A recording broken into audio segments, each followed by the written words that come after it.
Hungary's Prime Minister is openly challenging Brussels' war logic, calling the idea of Ukraine defeating Russia a fairy tale, a narrative crafted to keep Europe moving forward while reality bleeds the continent dry. Economic hardship and strategic folly clash as elites gamble on illusions. I am sitting there among them. 27 prime ministers and heads of state sit around the table when we meet in Europe. The Europeans have already given, and I have looked at the latest figures, 193 billion. Now, they are giving another 90 billion. That brings us to around 280 billion. The whole thing is a fairy tale. First, we must stay out of the war. Perhaps there will still be an opportunity to discuss this, but believe me, it is a daily danger. The fact is, Hungary is being forced and dragged into a war.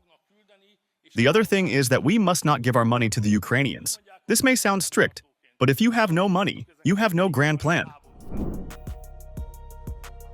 Viktor Orban says the EU's entire strategy rests on a precarious chain of assumptions. Ukraine wins, Russia pays, Europe recoups its billions. He warns these calculations crumble under the weight of history, fiscal limits, and the stark truth that Europe cannot outspend Russia indefinitely. The TISA party and the Democratic Coalition belong to the largest European warmongering parties in Brussels, and there, they only talk about war. I recommend to anyone who has the interest or the inclination today to read about the period leading up to the outbreak of the First World War.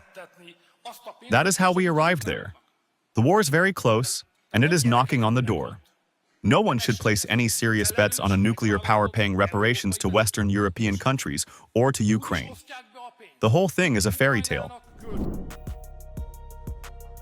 As European capitals push forward with military aid, Orban highlights the staggering cost.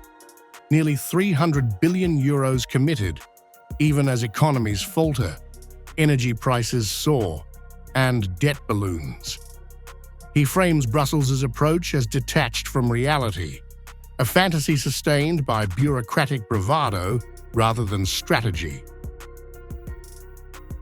The Hungarian leader argues Brussels continues to portray the war as winnable, masking inflation, energy pressure, and financial strain.